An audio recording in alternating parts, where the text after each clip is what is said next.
Analyse, décryptage, débat. Bienvenue sur la Voix d'Abidjan. Alors, moi, je voulais terminer, Terminé. sur cette analyse-là. Quand j'ai dit ça, ce que j'en tire comme leçon, quelqu'un l'a dit sur ce plateau.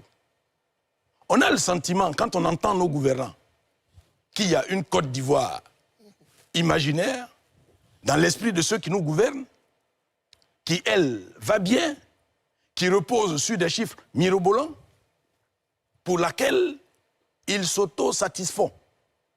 Mais en face, il y a une Côte d'Ivoire que nous voyons, qui est la Côte d'Ivoire réelle, dans laquelle la vie est dure pour les gens et pour laquelle, mais vraiment, nous demandons qu'un effort soit fait. Alors, il faut souhaiter que ce gap entre ces deux Côtes d'Ivoire-là, mais mon Dieu, soit gelé, pour qu'on arrive à une Côte d'Ivoire... Soit réduit au maximum, en tout cas. Oui, qu'on arrive à une Côte d'Ivoire qui peut nous rassembler. Très bien. Je termine, parce que je n'ai rien dit sur le défilé. Non, s'il vous plaît, monsieur. Allô? Intellectuel, je ne sais pas comment on fait pour la majorité à chaque fois. Je vais rappeler à ces deux-là, MGC et PPAC, que c'est sous leur régime. Professeur Banga. Non, je sais. Laissez-moi placer une seule phrase. Moi, j'invite tous les débatteurs, c'est valable pour tout le monde. Oui. Pour lui demander, Oui. je vais demander qu'on me respecte. Non, bien sûr, mais c'est ce que je m'apprête. Professeur Traoré. Professeur Traoré, Non, je vais demander qu'on me respecte. Professeur- Si on ne peut pas Professeur respecter Traoré, les gens, mais si on ne peut s'il pas vous me plaît, respecter, s'il vous si plaît. ce plateau est un plateau de Dr Arthur Banga, Professeur Traoré. moi, je vais demander qu'on me respecte. Si ce n'est pas le cas, Professeur je Traoré, parle ici. vous avez droit à tout le respect et vous serez respecté. Mais votre invité ne me respecte mais pas. s'il vous plaît. Celui qui habite sur votre plateau ne me respecte pas. Professeur Traoré, vous et tous les invités ont droit au respect. Voilà. J'ai dit, j'insiste, que dans ce débat, parce que est-ce que vous pensez à tous les Ivoiriens qui vous suivent, qui ont besoin de clarifier leur opinion, qui ont besoin de lever des zones d'ombre sur des sujets? Je vous propose, messieurs, que la tension redescende, que l'on se parle de façon très courtoise, on peut se dire les choses, on peut ne pas être d'accord. De toute façon, chacun a droit à la différence. Arthur Banga de ne pas insulter les gens. Professeur, on vous a bien compris. Professeur Banga. C'est son plateau, c'est vrai. Non, pas du il tout. n'insulte pas les gens. Professeur Traoré, on vous a bien compris, s'il vous plaît. Fabrice. Oui, bien sûr. D'accord. Professeur Banga, c'était votre tour de parole. Donc C'est à vous. je vais rappeler à ceux qui ont participé au régime, notamment les MGC et PPAC, que c'est sous leur régime qu'on est les ennemis de la faim en Côte d'Ivoire. On n'a jamais eu ça.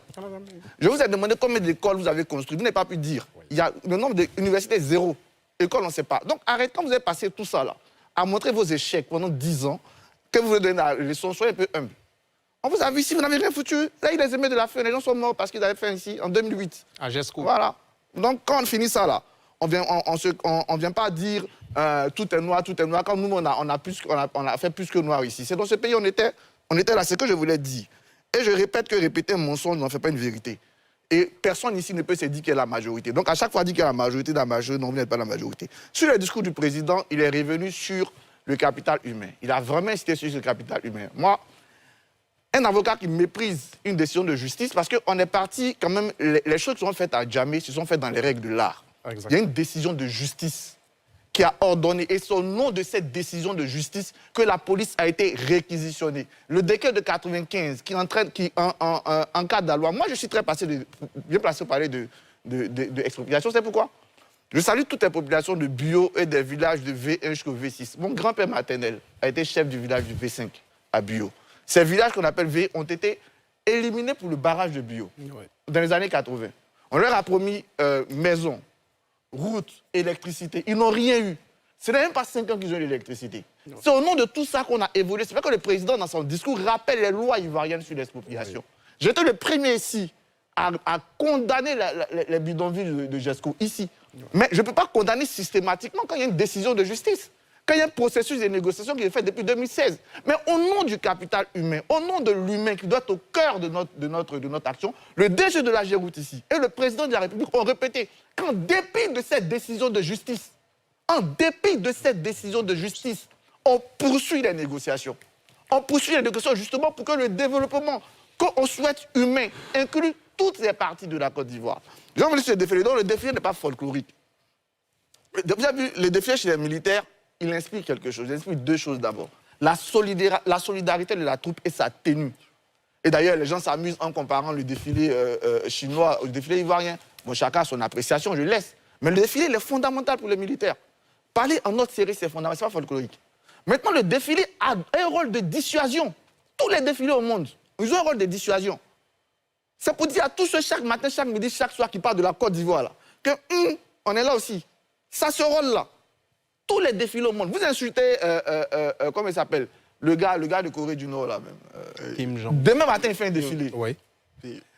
En 2024, quand Poutine a lancé la guerre en Ukraine, qu'est-ce qu'il a fait? Il a fait un défilé de démonstration.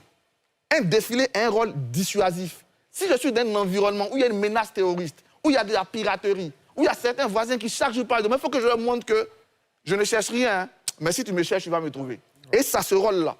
Si on peut appeler ça statut vis-à-vis, mais oui, le défilé a ce rôle-là. Je voulais terminer sur la CMU. Bon, il y a des gens qui disent que la CMU a une promesse de campagne de 2011, on est en 2015. Mais en fait, 10 ans au pouvoir avec l'AMU, on n'a rien eu. Donc, quand vous n'avez rien foutu pendant 10 ans avec l'AMU, il faut quand même respecter quand quelqu'un fait 12 millions de choses, de recensés. Et c'est 12 millions de recensés qu'on va accroître. Ouais. Donc, on veut bien, on est bien d'accord, le président lui-même le dit, on doit faire des efforts. Mais venir dire que la pauvreté n'a pas augmenté, alors que c'est les chiffres du PNUD. Ils sont contents quand c'est les chiffres du PNUD qui parlent de l'IDH, oui. Mais quand c'est les chiffres du PNUD qui montrent que la pauvreté est passée de 57% à 37%, là, ils oublient ces chiffres-là.